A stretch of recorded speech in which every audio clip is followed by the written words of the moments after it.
ఆ దేవుడు వచ్చి నీకేం వరం కావాలో అడుగు అంటే నేను ఒకటే అడుగుతా, మా నాన్నను నాకు తిరిగి ఇవ్వమంటా.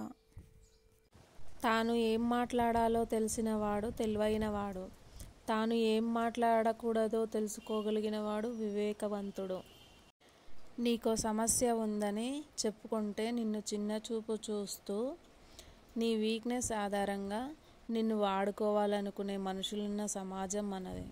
మంచితనంతో సహాయం చేస్తే సమస్య తీరాక చేసిన సహాయాన్ని చిన్నదిగా చూసే మనుషులున్న సమాజం మనదే.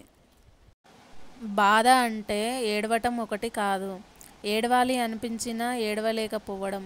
ఇలాంటి బాధను చెప్పుకోవాలి అనిపించే ఒక వ్యక్తి ఉంటారు.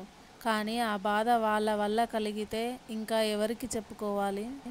ఎంత తక్కువగా మాట్లాడితే అంత విలువ, ఎంత తక్కువ ప్రేమిస్తే అంత మనశ్శాంతి, ఎంత దూరంగా ఉంటే అంత గౌరవం, ఎంత హద్దుల్లో ఉంటే అంత మర్యాద, ఎంత తక్కువ ఆశిస్తే అంత ప్రశాంతత, ఎంత నిగ్రహంతో ఉంటే అంత అగ్రస్థానం.